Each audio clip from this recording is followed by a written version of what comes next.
I'm doing my own. You don't need the book. Actually, it does. She stole it. No, I'm kidding. Just kidding.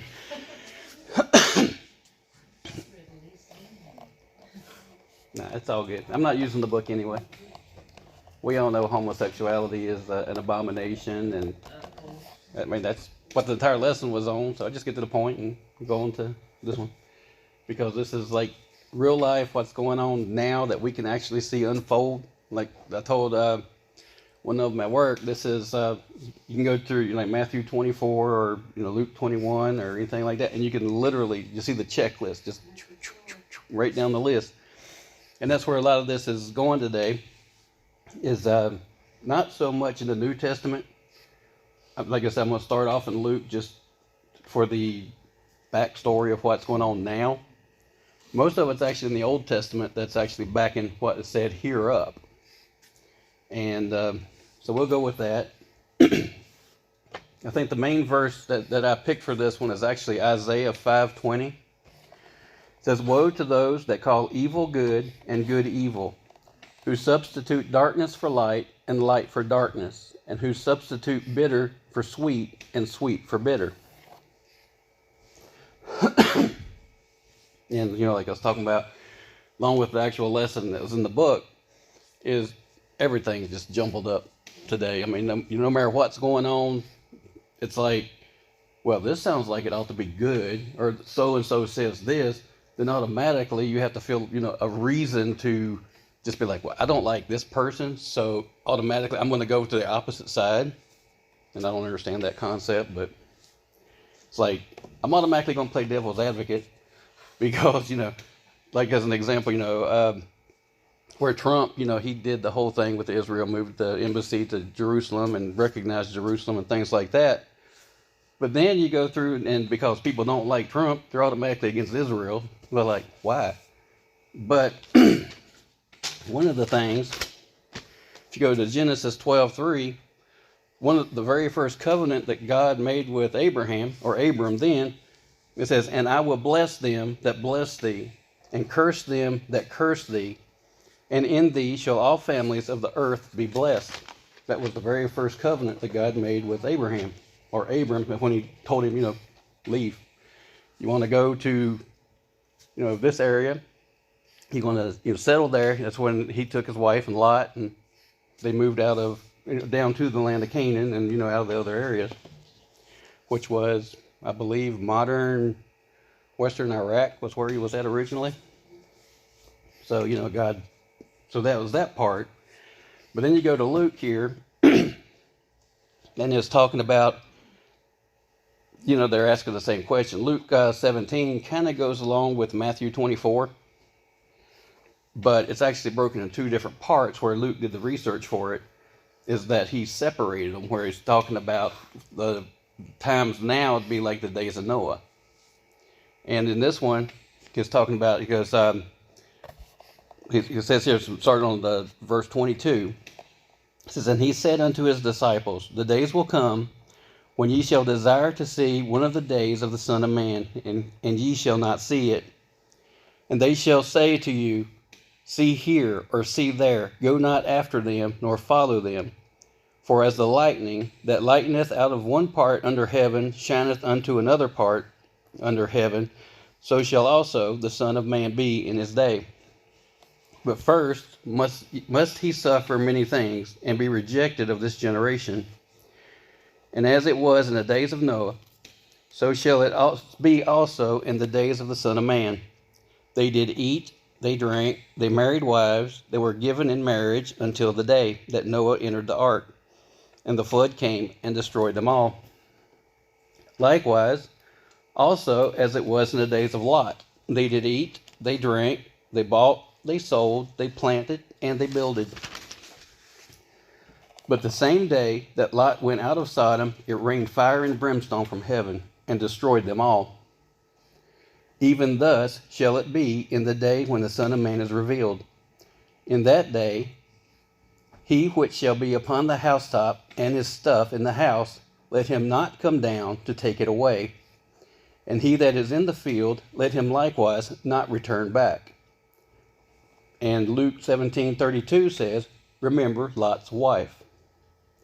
Whosoever shall seek his life, to save his life shall lose it, and whoever shall lose his life shall preserve it.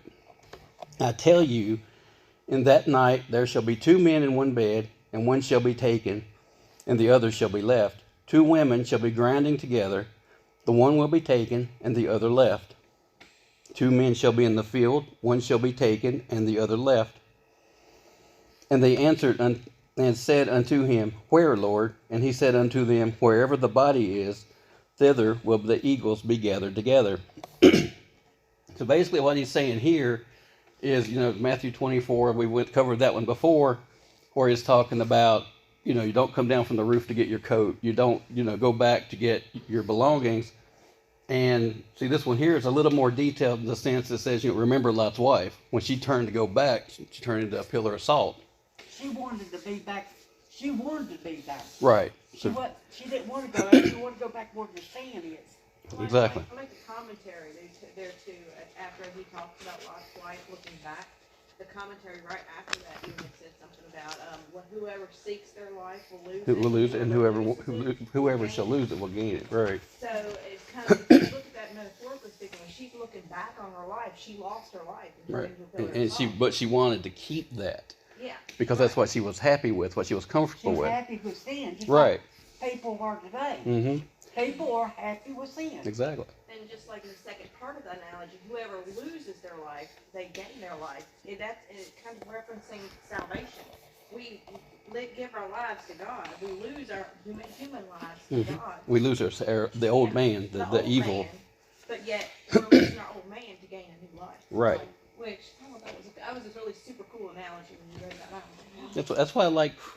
That's what I always liked about these. It's actually got a name. It's called the Olivet Discourse. It's this one. There are these verses that I read. It's also the rest of all of Luke 21. Then it's Mark 13 and Matthew 24. Is different angles of the exact same conversation. And if you read all three, they give you all these little intricate details. Like this one, it goes into Lot. They never mention Lot in the other two. And it talks about, let me go back over here, but where it talks about how the way it was in the day of Noah, they ate, they drank, they married wives, they were given in marriage until the day that Noah entered the ark. And the same way with Lot.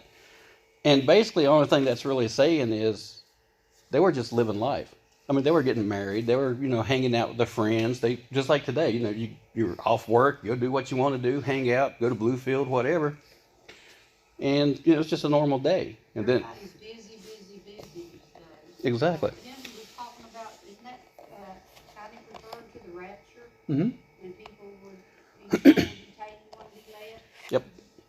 That's exactly what it's talking about. A lot of distraction. Mm-hmm. Yeah, exactly. And it's a distraction from focusing on God. Mm-hmm. And you find it, I don't know about y'all, but I have a distraction sometimes.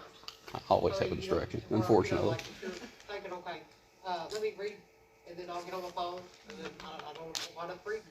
I do that. I'm like, oh, let me research this. Then I'll chase rabbits or whatever they call it, and I'm like, I need to get back over here. I know I said the other, and the other night I was praying, and I said, Lord, I ain't spent no time with you today. And the days are like that sometimes. Well, it hurts too long. Yeah, it does. I said, Lord, I'm sorry.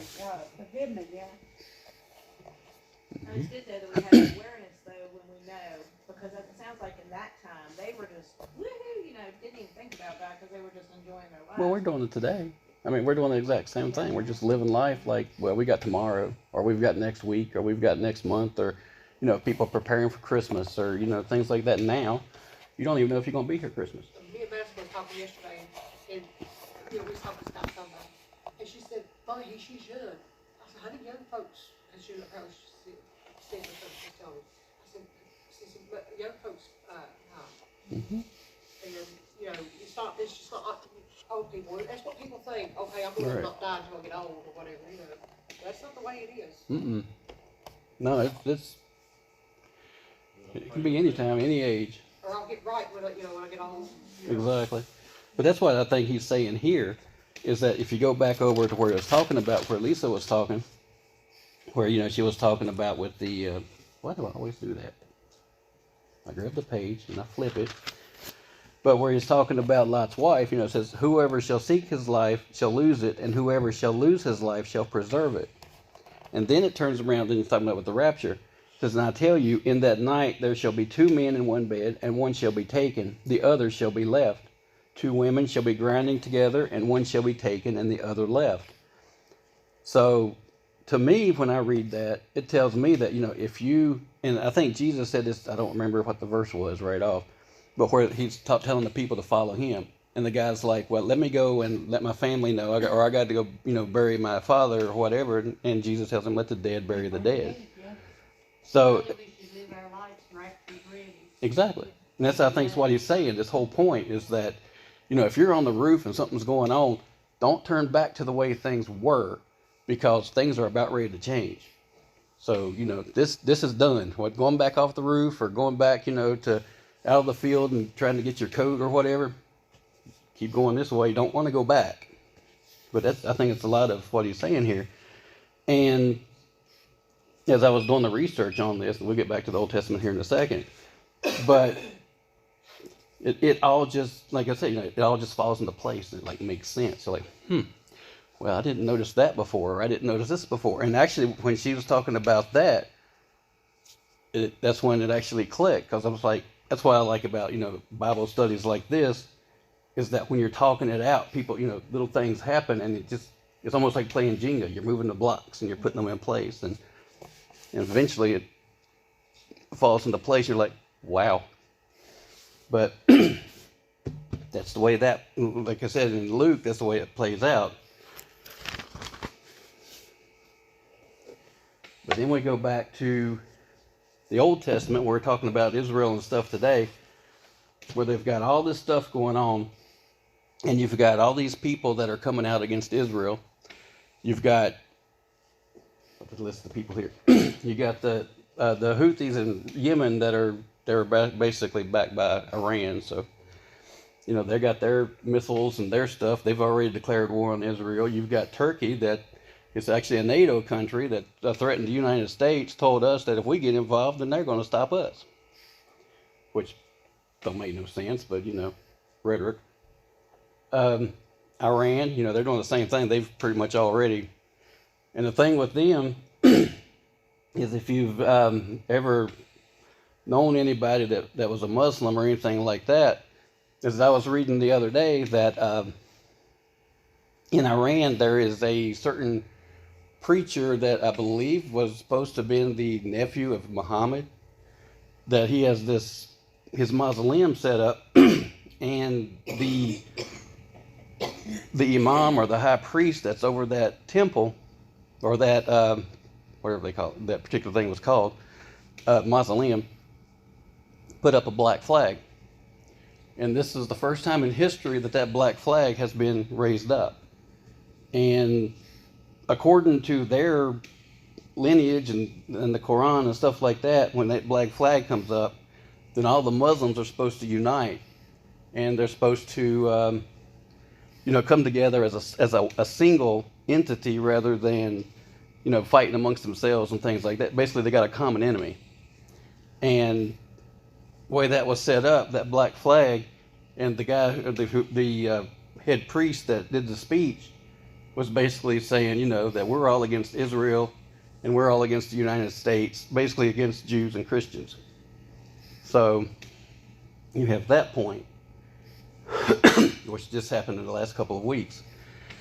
You've got Iraq, who's, I think they said they've been launching missiles at U.S. air bases in Syria. Obviously, you've got Syria, you've got Damascus, and several of the like remnants of like ISIS and places like the people like that. They're still active, though you don't really hear about them much anymore. You got Hezbollah in Lebanon, who's already threatened to not only attack Israel if they need be, but to also they threaten to attack us in our own cities. And then if you combine that with all the things coming across the border and all that, all the people, it's hard to say how many people they've already got over here. So. I'm not sold on the But there's a lot of them. I mean, I've got the list, quite a few of them right now. You got Libya, they're demanding a ceasefire, and they said if we don't, if they don't stop and we don't make them stop, then they're going to blame us for that. Wouldn't you be? But we've got places, other parts of the world. You've got North Korea threatening to send missiles to Hamas so they can defend themselves because, they feel that they need to defend themselves even though they're what they did.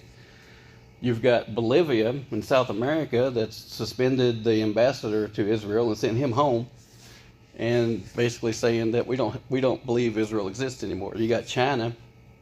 They was talking the other day. Their equivalent to Google with their Google Earth and things like that actually removed Israel off the map. It does not even exist in any place in China. So the majority of the population of the world now cannot find Israel on a map. So they got stuff like that going on. And in the book of Revelations, it warns against that. Exactly. Revelation 16:12 talks about the Euphrates River drying up. I've seen pictures of that recently. It's pretty much just mud. And that's supposed to open the way for the kings of the east, which Persia, or Iran, China, India, all of these places over that way, there's nothing going to stop them from moving over when they want to. Not even come against Israel, God wiped them out. Mm-hmm. They did, I couldn't even know with that, like that 135,000, while the Israelites were still sitting there, found dead bodies everywhere. Yep. And they didn't even have to do nothing. They walked in and said, God is very good. But, I've got stuff here like I was talking about, all the research that I was doing on this.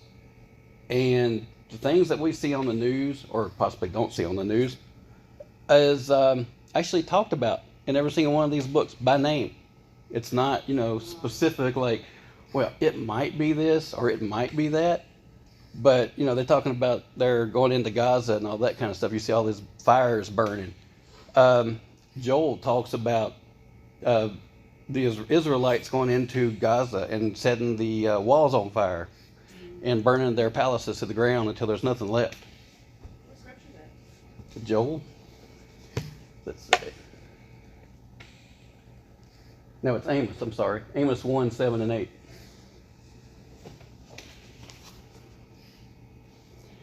Get that one. That says, but I will send a fire to the wall of Gaza and shall devour the palaces thereof. And I will cut off the inhabitation from Ashdod, which is in the northern part of Gaza, and him that holdeth the scepter from Ashkelon. And I will turn mine hand against Ekron, and the remnant of the Philistines shall perish, saith the Lord God.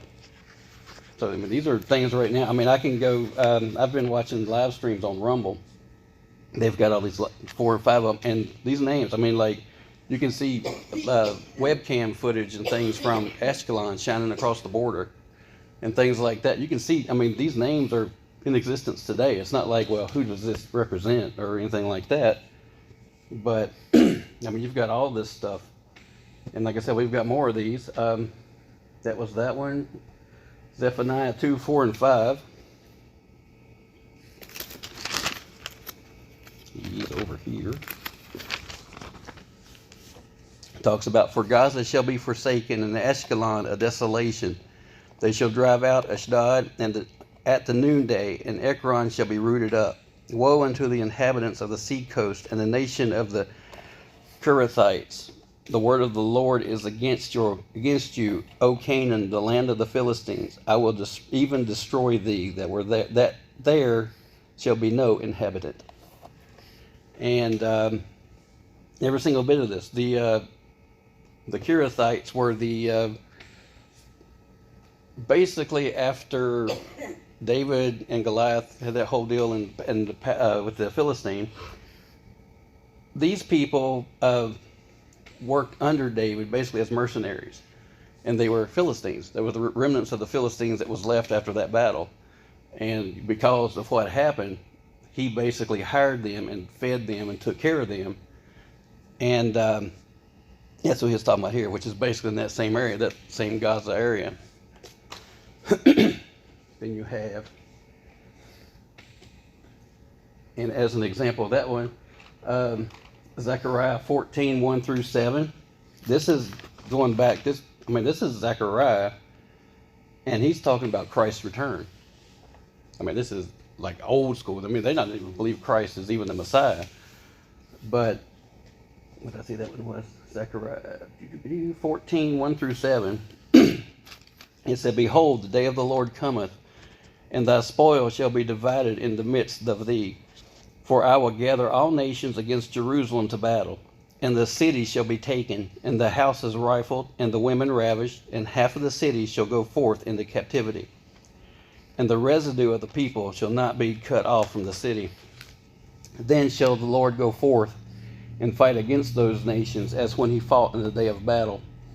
And his feet shall stand that day upon the Mount of Olives, which is before Jerusalem on the east. And the Mount of Olives shall cleave in the midst thereof, toward the east and toward the west, and there shall be a very great valley. And half of the mountain shall move toward the north, and half of it toward the south. And ye shall flee to the valley of the mountains, for the valley of the mountains shall reach unto Azal. Yea, ye shall flee, like as ye fled from before the earthquake in the days of Uzziah, king of Judah.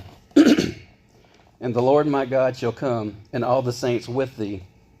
And it shall come to pass in that day, that the light shall not be clear nor dark, but it shall be one day which shall be known to the Lord, not day nor night, but it shall come to pass that at evening time it shall be light.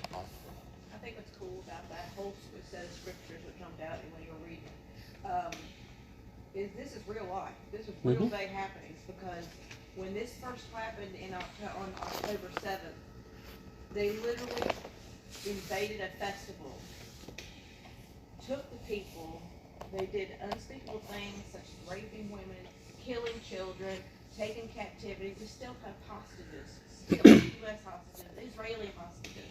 You And got right hostages here, from all over the scripture, place. In the New Living Translation, it says, I will gather all nations to fight against Jerusalem. The city will be taken, the houses looted, and the women raped. Half the population will be taken into captivity, and the rest will be left among the ruins of the city. That's exactly what's happened, is Hamas come in and like literally taken, they literally said that the women were raped and people were taken into captivity. I mean, this is straight up biblical. That's why I told you. This is stuff I've never heard of before in the Bible. And then it's like literally step by step. And this is by a prophet that is an Old Testament prophet. This isn't just Jesus saying it. These are prophets from the Old Testament saying this is going to happen. And then Jesus reiterated it, and that also reinforces when Jesus said, I came here not to abolish the law, but to fulfill the law. The law, not necessarily just written law, but the law of the prophets that God had spoken through Israel. And so I'm just like, man,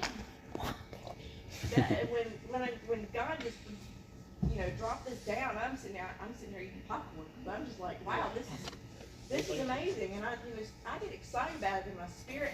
Also nervous too, because you get to a point where, again, talking about making sure your spirit's ready. Our minds are always constantly doing everything else. This is like a little whoop whoop whoop whoop. It's supposed to tell everybody. God requires us. We've heard Ronnie say it. We're watchmen.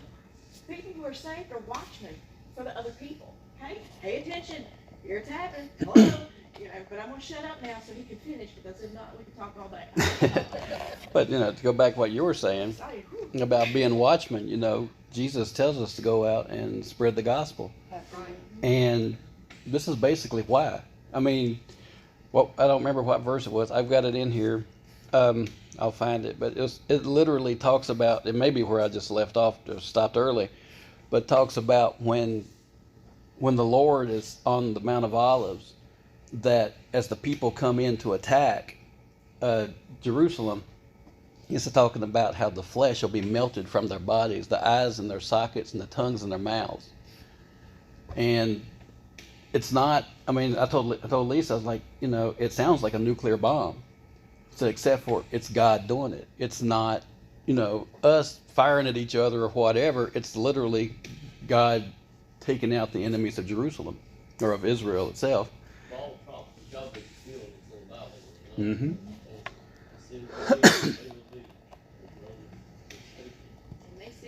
And they seem to be fulfilling like every single day, especially right now. I'm telling you. Yeah, and see, the sad part is you've got, like I was talking about when we first started, you've got so many people that are contrarian that they don't, that, you know, even if the Bible tells you, they're like, I don't care, free Palestine. You see all these people, I mean, they're hunting down Jews in the streets, they're hunting down, you know, people at the college level, there are people locking themselves in libraries and stuff because they're chasing them down. And, you know, things like that, it's all over the world. They was talking about, I was reading this morning that last night they had something like 40,000 protesters at the White House that were actually shaking the gates and were spray painting. I'm like, you know, if that would have happened, you know, 4 years ago, we'd all be put in jail. But they're not doing it now because, you know, it's biblical. That's what they're doing. They're doing it here. They had, I think somebody said close to 100,000 protesting in London. And I saw footage of, you know, large rallies and things in Berlin last night. I mean, this is all around the world. This is not just, you know, isolated pockets and things like that. But when was it? I don't know. Working night shift messes my days up. Not too long ago, 3 or 4 days, you know, they had that. It was in Russia. They had a plane coming in that was coming in from Jerusalem to whatever the capital of Dagestan is. And they rioted and actually took over the airport wanting to kill the Jews that they believed was on that plane. And they actually got so bad that Russia had to send special forces in to secure the plane. So that way they couldn't get to the Jews that was on the plane. And then they took the plane took back off and went to Moscow because they were not safe where they were. But it's, like I said, this has just happened in the past week, the past few days. That's why we need to do more study on the book of Revelation. Mm-hmm. So Christ is telling us what is happening and what's to take place. Exactly. But I mean, even with that, you know, the book of Revelation is still backed up by things that was in the Old Testament, what we're going through here. Mm-hmm. I mean, they tell you what to look for. And then you hear about the war of Gog and Magog. It's Ezekiel 38. And the things with that, you know, it says, and the word of the Lord came to me, saying, Son of man, set thy face against Gog and the land of Magog, the chief prince of Meshech and Tubal, and prophesy against him, and say, Thus saith the Lord God, Behold, I am against thee, O Gog, the chief prince of Meshech and Tubal, and I will turn thee back, and put hooks in thy jaws, and I will bring thee forth, and all thine enemy, horses and horsemen, and all of them clothed with all sorts of armor, even a great company with bucklers and shields, all of them handling swords. Now stop right there for a second. One thing that you note is I got the impression that they didn't want to get involved. They're like, I don't want to deal with this stuff. Then God puts hooks in their jaws and pulls them down, like, you're going. So something has to happen at some point that gets Gog, to actually get the country of Magog involved, which most people say is Russia, which is not true. The research that I have found is that Meshech and Tubal are actually provinces in eastern Turkey. They're still called that today. Tubal is where the Turkish Kurds are, the Kurdish area over there in eastern Turkey. And then you go from that, and, you know, like I was talking about the things that Turkey threatened, you know, if you get involved, then we're going to stop you. They're not threatening Israel, but they're threatening us. It's kind of a roundabout, and eventually God's going to pull them down. I mean, it's not saying it's happening right now, but, you know, these are things to look out for. It says, I will turn thee back and put hooks in thy jaws, and I will bring thee forth and thine army, horses and horsemen, all of them clothed with all sorts of armor, even a great company with bucklers and shields, all of them handling swords. Now, if you think about a modern day army, United States, you know, Israel, Turkey, any of these countries, Russia, they've got a uniform for a reason. They're all pretty much identical. And you're talking about all these different uniforms. It sounds like possibly an alliance where, you know, he's leading these multiple countries and things like that. I mean, it's, like I said, these are things to possibly look out for. But it says here, and been clothed in all sorts of armor, even a great company with bucklers and shields, all of them handling swords. Persia, Ethiopia, and Libya with them, all of them with shields and helmets. Gomer and all of his bands, the house of Targama of the north quarters, and all of his bands, and many people with thee. Gomer is currently what would be classed as the area of southeast Europe. It would be, trying to think of the exact location, but some of the countries involved in that region would be Azerbaijan, Armenia, some of these other little areas. Then you talk about, but see, right now, I was reading a thing the other day talking about one of the defense people out of the Pentagon saying that he expected Azerbaijan to attack Armenia any time now, because they're already killing Armenian Christians left and right. And they're getting to that point. Armenia so far has kind of stayed the hand, so to speak. They've not, you know, fought back much other than just trying to keep them out of their territory. But if Azerbaijan, which is a much larger country, decided it wanted to, then that again goes into that Matthew 24 with the wars and rumors of wars. Because you don't know, because you don't hear about it, but you know, they're talking about it. But then you go into the areas that says, because of the house of Togarmah in the northern quarters, and all this bands with many people with thee, and many people with thee. The Togarmah area or region would be the Dagestans, the Kazakhstans, all these southern parts of Russia, and every single one of them are Islamic countries.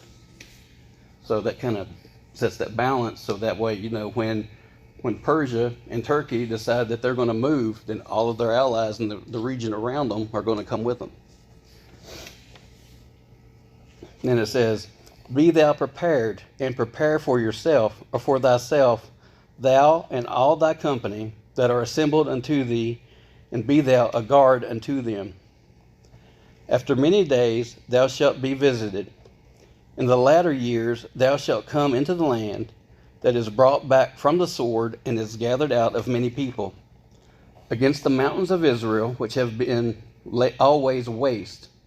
But it is brought forth out of the nations, and they shall dwell safely, all of them. Thou shalt ascend and come like a storm. Thou shalt be like a cloud to cover the land. Thou and all thy bands, and many people with thee. Thus saith the Lord God. It shall also come to pass that at the same time shall things come into thy mind, and thou shalt think an evil thought. And thou shalt say, I will go up to the land of unwalled villages. I will go to them that are at rest, that dwell safely, all of them dwelling without walls, and having neither bars nor gates, to take a spoil and to take a prey, to turn thine hand upon the desolate places that are now inhabited, and upon the people that are gathered out of the nations, which have gotten cattle and goods, that dwell in the midst of the land. So, you know, it's talking like she was talking about earlier in when October 7th, when all this started, is that, you know, they went across the border to that small town or that small village and just ransacked the whole place. And that's kind of what it's saying here. You know, it's going to go to the places that don't have walls, that don't have, that at one point was uninhabited, you know, that don't have the protection like Jerusalem or like Tel Aviv or some of these other places. And they'll just sweep in and, you know, do what they need to do, or what they think they need to do. And, you know, like I said, a lot of this stuff, when Gog and Magog, you know, since Magog and all of his allies and stuff like that, they're going to turn away. They're like, no, this is not. Or Hezbollah, I think the leader there said, was it yesterday? No, it said Friday. He's like, what's going on in Gaza and Israel is not a regional issue. That's what he said in his newscast, in his his speech. So, at that point, if you think about where, Gog and Magog is going to turn away, they're like, this is not really our problem. We're not going to deal with you. And then God puts that hook in and draws them on down anyway. So, I think it's, like I said, this is the things to look forward to, not forward to necessarily, but to look for as those checklists get marked off. Kind of puts me in that mind of that scripture that talks about these 7 virgins. Keeping your leg trained. Got to be ready because you don't know when. Yeah, because it's kind of like forewarning. Just goes to so you know, people. That's what he keeps doing. Like I'm telling you. You gotta remember your lamps. You gotta keep them lamps trimmed. You got to keep them trimmed to make sure you got oil. I'm letting you know, just so you know. And then we can go over this here. We'll kind of start winding it down. If you go to Isaiah 17, when it first started and Israel said, well, we're going to go in and, get rid of Hamas and we won't stop until they're done.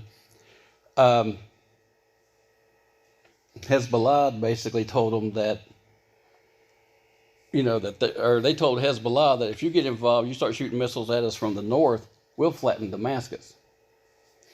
And everybody's like, why would they flatten Damascus? I mean, Hezbollah's in Lebanon, Damascus is in Syria. What's the point? But in Isaiah 17, 1-3, it says, the burden of Damascus, behold, Damascus is taken away from being a city, and it shall be a ruinous heap. The cities of Aroer are forsaken. They shall be for flock, which shall lie down, and none shall make them afraid. The fortress also shall cease from Ephraim, and the kingdom from Damascus, and the remnant of Syria. They shall be as the glory of the children of Israel, saith the Lord of hosts. So even here it's talking about, at that point, the judgment that's going to happen to Damascus is it's going to basically cease to be in a city at all. There's not going to be anything left standing. There's not going to be any inhabitants, because it talks about, they're forsaken. They shall be for flocks, and they shall lie down, and none of them shall be afraid. So there's not going to be no people there to mess with them, to keep the flocks from being flight. You know how they are, like you go around sheep or cattle or anything like that. If they're not used to people, they're going to run. But in this case, there's nobody going to be around to make them run. It's literally just going to be a ruinous heap. And that, like I said, for that part, I'm sure, Israel knew Isaiah, because it is Old Testament, so that, they do have access to that. They have access to the New Testament too, they just don't believe it. But, they knew this, that if this happens, and the reason they're going to do it like that is because Damascus is funneling the money from Iran, as it goes from Iran to Damascus, Damascus to Hezbollah in Lebanon. So they figure if they cut that supply line off, then the money stops. So that's why they did that. And they've also already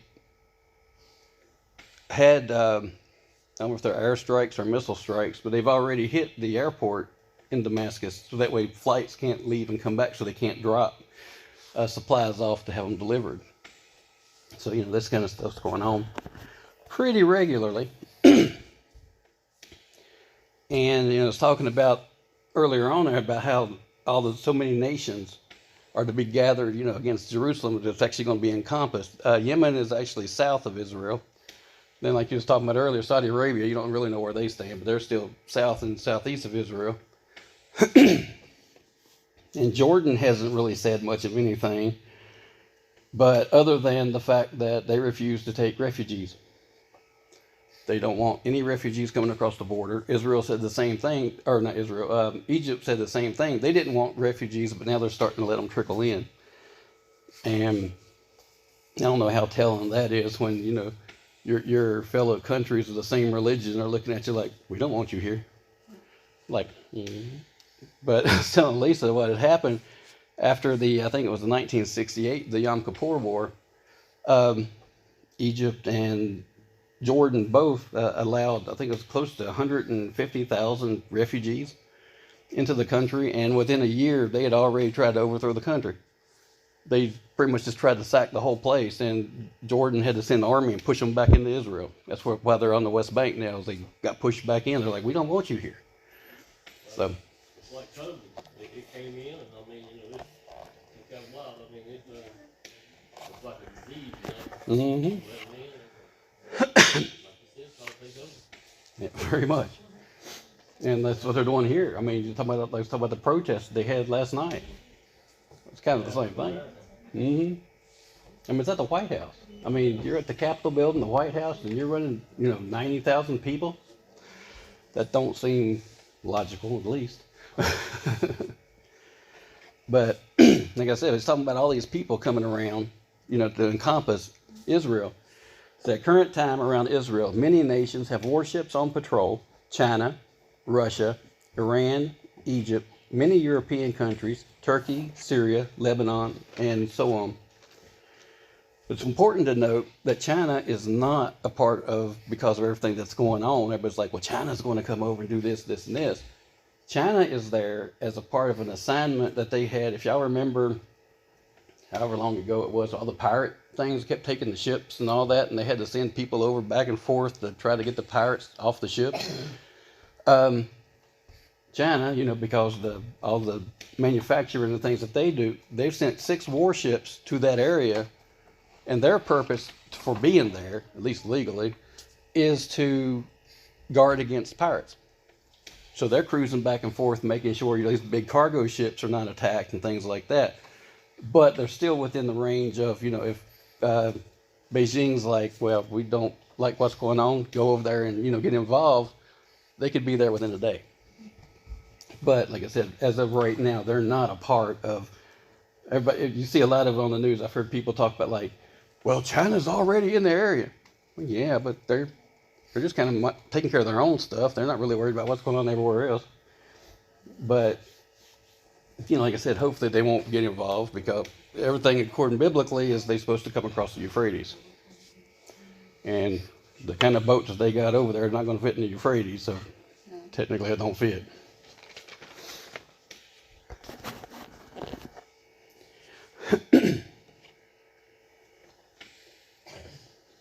Let's see, who else did I miss? What do they call them in the Bible? I mean, I'm sure they're located in there somewhere, They are, I think that they just call them the dragon. I think in Revelation it was talking about the dragon and the kings of the east that kind of come in, because that's part supposed, like I said, them in Persia are supposed to basically walk across the Euphrates, which is drying up to allow them to do that. So, yeah, but I don't think they mentioned China specifically by name, other than just that. I mean, I know the kings of the east is kind of a vague.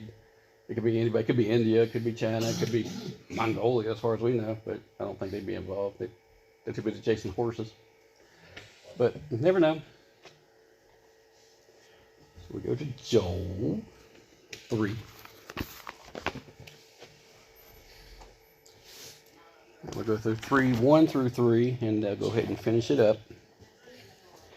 It says, behold, in those days and in that time, when I shall bring again the captivity of Judah and Jerusalem, I will also gather all nations, and will bring them down into the valley of Jehoshaphat, and will plead with them there for many people, and for my heritage Israel, whom they have scattered among the nations, and parted my land. And they have cast lots for my people, and have given a boy for a harlot, and sold a girl for wine, that they might drink.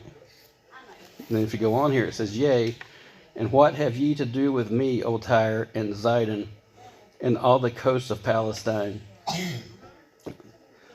Will ye render me a recompense? And if ye recompense me swiftly and speedily, will I return... Did I get that right? 4. Nope, I always get those two stuck together. I will return your recompense upon your own head, because ye have taken my silver and my gold, and have carried into your temples my goodly pleasant things. The children also of Judah and the children of Jerusalem have ye sold to the Greeks, that ye might remove them far from their border. Behold, I will raise them out of the place whither ye have sold them, and will return your recompense upon your own head. And I will sell your sons and your daughters into the hand of the children of Judah, and they shall sell them to the Sabeans, to the people far off, for the Lord hath spoken it. It says, proclaim ye this among the Gentiles, prepare war. Wake up the mighty men, let all of the men of war draw near, let them come up. Beat your plowshares into swords, and your pruning hooks into spears. Let the weak say, I am strong. And then it goes on to say, assemble yourselves, and come, all ye heathen, and gather yourselves together around about. Thither cause thy mighty ones to come down, O Lord. Let the heathen be wakened, and come up upon the valley of Jehoshaphat, for there will I sit to judge all the heathen around about. Put ye in the sickle, for the harvest is ripe. Come, get you down, for the press is full. The fats overflow, for their wickedness is great. Multitudes in the valley of decision, for the day of the Lord is near in the valley of decision. The sun and the moon shall be darkened, and the stars shall withdraw their shining. The Lord also shall roar out of Zion, and utter his voice upon Jerusalem, and the heavens and the earth shall shake. But the Lord will be the hope of his people, and the strength of the children of Israel. So, they can fight, and they can do what they want to do, but God's still going to, he's still going to keep his promises. So, yeah, so that's pretty much it. But that's the thing, is that, no matter what we do, no matter how we do, now it's not the time to follow the culture, because, like I said at first, you go back to where I started. Well, you'll kind of backside this page here. Genesis 12:3, like I said when it started, it says, and I will bless thee I will bless them that bless thee, and curse them that curse thee, and in thee shall all families of the earth be blessed. So, that is the promise of Israel. I mean, you ain't got to like it. I mean, obviously, war is a horrible thing. But if you're going to sit there, and you're going to be like, well, the thing that they're saying now, what is it? From the river to the sea. They want Israel wiped out from the Jordan River all the way to the coast of the Mediterranean. I don't think God's going to allow that. Because, first off, if he did allow that to that extent, his promises are null and void. He told them, this is your land. I will make sure you keep this land. And, like the stuff we went through today, all of Jerusalem, they're going to come in, they're going to do whatever they're supposed to do, and it's not going to turn out purty. But at least not for them. I mean, I'm sure there'll be, issues on all sides coming into it, but it's all for God's glory in the end. Which other God promised land that's his chosen land, right? Right. That's the ones where he sent Moses when they came out of Egypt, said, this is your land of milk and honey. So he favored. We have to remember too, that's where he says he's gonna return. He goes back up, that's where it's gonna Yeah. He's on Mount of Olives, which is just outside Jerusalem. So, they can say, that, well, this belongs to us and this belongs to that, and or whatever, but in the end, the Bible, it's the truth. And when it says that he's going to, step foot on the Mount of Olives when he comes back, then that's what he's going to do. So there's no stopping, they can, like I said, they can get ugly. They can, push and shove, and and it says here, you're going to bring all these nations involved into it, probably every nation in the world. But they've been fighting for years, over years, and God just stepped back. They just stepped back. I don't think it's going to set back for years. No, this one's getting... I really don't. That'll be back to all difficult times. If I read the Old Testament, when I first started out, why are there so many wars and everything? Because they were disobedient. like when you're good, you're good. When you're bad, you're going to fight. I mean... saying that Israel is their chosen people, that's actually spoken in Ezekiel. Ezekiel 16:6 says, I saw you therefore laying in your own blood, therefore live. I say live.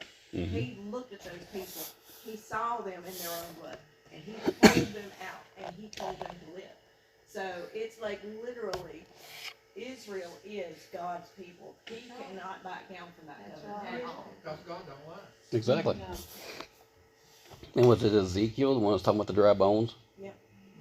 I mean, if you think about it, if it got to that point that they literally wiped out every Jewish person in Israel, he's just going to pull the bones back together and bring a mighty army against them anyway. Like, well, great. I thought we done won this fight. Well, guess not. Let's do it again. And then, eventually God's going to be like, no, this is like when we talked about Matthew 24. He's going to shorten the days so that way we don't have to deal with all the stuff that's to come. And in that sense, when he's talking about the days are shortened, it's not the hours. Like I mentioned before, it's like you're getting an early retirement. Your time is truncated here on earth. So it's not, well, you're destined to be here. We said you was going to be here for 70 years. That's what was promised. But if you've made a stay for 70 years, then it's going to be horrible. So 62 it is. Here we go. You never know when it's going to be. It could be whatever. But that's what, Get ready. exactly, that's what I said. You got to make sure that your wicks are trimmed and the oil's ready to go, and because you don't know. Yeah, that God wound up the lesson though too. He was like the fields are plump, the Yeah. fields are ready for him to harvest, Yeah. and he's ready to go. So he's given this, and it amazes me because in those scriptures, how God just literally goes down, just like he told Noah to build the ark. This country, this country, this country, this country. He is advising his people. Mm-hmm. Be prepared. Ready. Be because on guard. salvation Was is it? nigh. Was And I it? just love it. It sends goosebumps all over me because if we don't pay attention, we may be losing out. But if we are paying attention, our Then heaven is everything's really coming. close. Yep. As it says, his return is drawing nigh. So, it could be literally today. We don't know when it's going to be. So, but that's it. What's it say and say, come, Jesus, come?